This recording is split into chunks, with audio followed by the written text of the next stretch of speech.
बच्चों पिछली क्लास में मैंने आपको जो कविता पढ़ाई थी किसको नमन करूं मैं, उसका फर्स्ट जो पेज था उसके 3 मैंने पैराग्राफ पढ़ाए थे। उन तीनों पैराग्राफ में केवल यही था कि कवि जो है प्रश्न कर रहा है कि मैं किसको नमन करूं। वो कवि इस दुविधा में कि वो किस किस को नमन करे, पर्वत को नमन करे, पहाड़ को नमन करे या उसमें निवास करने वाले लोगों को नमन करे। हम नेक्स्ट पेज 13 पेज पढ़ेंगे। Everyone open your book.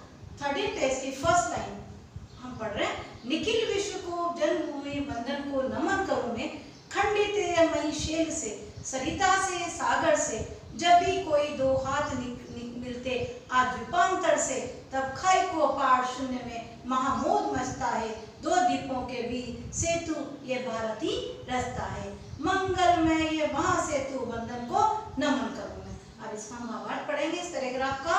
यहाँ पर कवि कहता है कि संपूर्ण विश्व को जन्मभूमि मानकर क्या मैं इसको नमन करूं।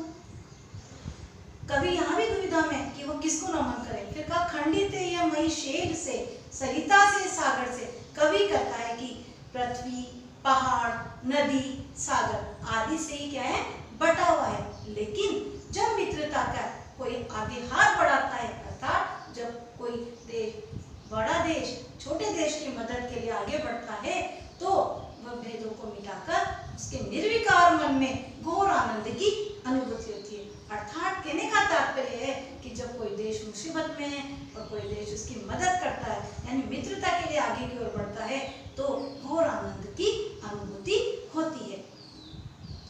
दो द्वीपों के बीच सेतु ये भारतीय रास्ता है, मंगलमय महासेतु बंधन को नमन करूं मैं। दो द्वीपों के बीच अगर महासेतु बांधता है तो वह देश भारतीय है। अर्थात कहने का तात्पर्य भारत देश ही है जो महासेतु का निर्माण करता है। यहाँ पर कवि दिनकर जी ने पौराणिक संस्कृति को उद्धृत किया है। जिस प्रकार प्रभु श्री राम ने लंका पर विजय प्राप्त करने के लिए महासेतु का निर्माण किया था, इसी प्रकार कवि कह रहा है कि मानव कल्याण के लिए जो महासेतु का निर्माण किया गया है, क्या मैं उसको नमन करूं। यहाँ पर कवि कह रहा है कि जो मनुष्य मानव कल्याण के लिए महासेतु का निर्माण करता है, क्या मैं उसको नमन करूं। बच्चों, ये जो कविता है मैंने आपको पढ़ाई किसको नमन करूं मैं, तो पूरी जो कविता अब तक हमने पढ़ी इसमें कवि इसी असमंजस में पड़ा हुआ है कि वो किसको नमन करे। फर्स्ट में जो मैंने आपको पढ़ाया तो वहाँ पर कवि कह रहा था कि सागर, गिरी, वन को नमन करूं, या फिर कवि ने ये भी कहा शुरू में क्या मैं शरीर को नमन करूं या मन को नमन करूं या आत्मा को नमन करूं।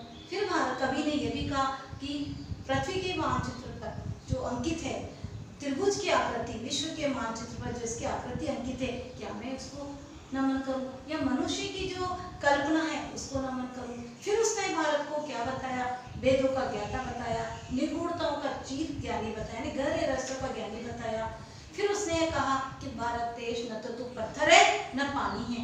फिर उसने बताया क्या मैं तुम्हारी निर्जीवता के अंदर छिपी हुई चेतना को नमन करूं। फिर उसने ये कहा कवि ने कि भारत जो एक स्थान का वाचक नहीं है, भारत इसमें निवास करने वाले मनुष्यों की गुणों का वाचक है। बच्चों, आज मैंने आपको कविता पढ़ाई। नेक्स्ट लास्ट पैराग्राफ हम बाद में पढ़ेंगे। सेकंड पैराग्राफ देखेंगे बच्चों। दो हृदयों के तार जहां भी जो जन जोड़ रहे हैं, मित्र भाव की ओर विश्व की गति को मोड़ रहे हैं, घोल रहे हैं जीवन सरिता में प्रेम रसायन, खोल रहे देश देश के बीच मुंदे वातायन। अब यहाँ पर जो कवि प्रश्न कर रहा है कि मैं किसको नमन करूं। इस विश्व में अलग अलग लोगों के बीच में एकता का जो तार जोड़ रहे हैं, क्या मैं उनको नमन करूं। अर्थात जो विश्व में एकता का सूत्र में बांध रहे हैं विश्व को, क्या मैं उनको नमन करूं। यहाँ पर कवि फिर दुविधा में पड़ा हुआ है कि जो मित्रता के भाव विश्व में बना रहे हैं, क्या मैं उनको नमन करूं, या जो मित्रता के भाव विश्व को गति की ओर मोड़ रहे हैं उसको नमन करूं। घोल रहे हैं जो जीवन सरिता में प्रेम रसायन। यहाँ पर कवि कह रहे हैं कि सारे विश्व को एकता में के सूत्र में बांधने वाले को क्या मैं नमन करूं। अर्थात ये जीवन रूपी सरिता में प्रेम का जो रस घोल रहे, क्या मैं उसमें नमन करूं। घोल रहे जीवन सरिता में प्रेम रसायन, अर्थात जीवन रूपी की सरिता में जो प्रेम का रसायन घोल रहे हैं, क्या मैं उसको नमन करूं। आत्मबंधु कहकर ऐसे जन जन को नमन करूं मैं। यहाँ पर कवि कह रहा है कि आत्मबंधु कहकर ऐसे जन जन को नमन करूं, जो प्रेम का रसायन घोल रहे हैं, लोगों के बीच में एकता का सूत्र बांध रहे हैं, तो ऐसे लोगों को क्या मैं नमन करूं। यहाँ पर फिर कवि प्रश्न कर रहा है।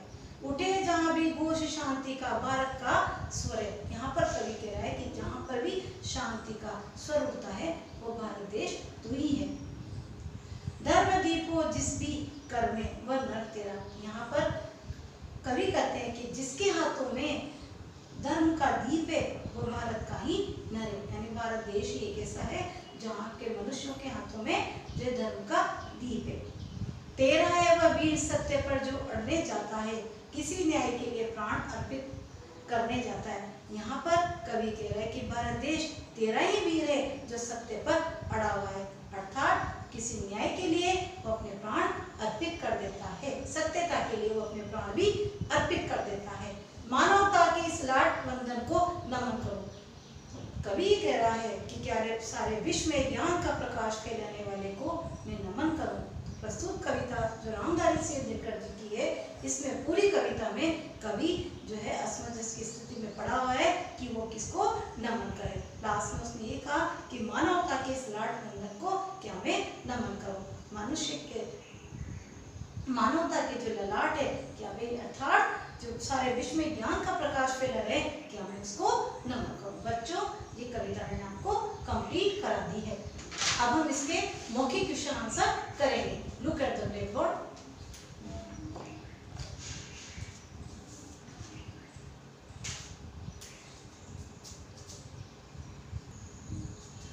बच्चों, किसको नमन करूं मैं भारत, कविता के मौखिक प्रश्न उत्तर करा रही हूं मैं। फर्स्ट देखेंगे आप, फर्स्ट का क देखेंगे, भारत किसका सम्मान है। अब आपका क्वेश्चन देखेंगे किसका, इसकी जगह आपको क्या करना है, आंसर लिखना है। तो आपका आंसर होगा भारत भूमंडल भर का सम्मान है। भारत भूमंडल भर का सम्मान है। किसका सम्मान है, भारत भूमंडल भर का। 2 वाला देखेंगे आप, दो द्वीपों को मिलाने का कार्य कौन सा देश करता है।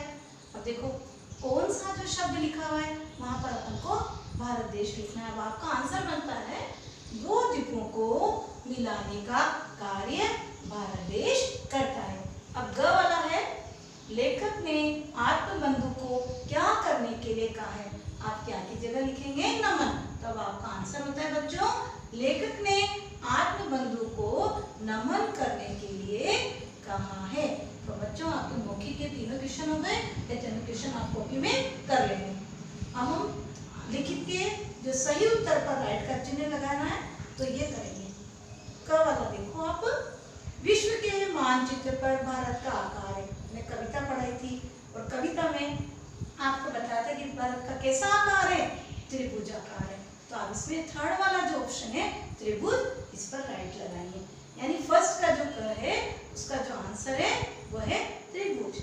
अब आप ख वाला देखिए, भारत देश गूढ़ रहस्यों का है। भारत गूढ़ रहस्यों का क्या है, कविता में आपने पढ़ा था, ज्ञानी।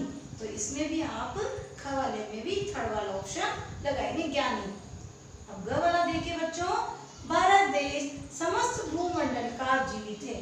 कविता के लास्ट जो लाइन थी उसमें जो हमने पढ़ा था, देश देश में वहां खड़ा भारत जीवित भास्कर है, ये लाइन पढ़ाई थी मैंने।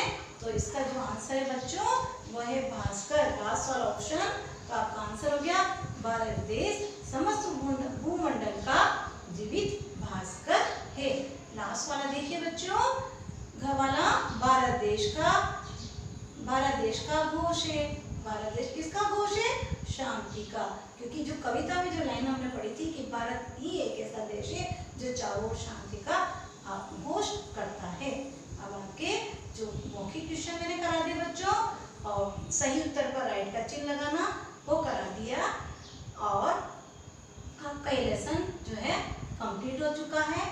बाकी जो क्वेश्चन आंसर है और एक आपकी एक्सरसाइज बच रही समानार्थक शब्द की, मैं पीडीएफ से आपके सेंड कर दूंगी।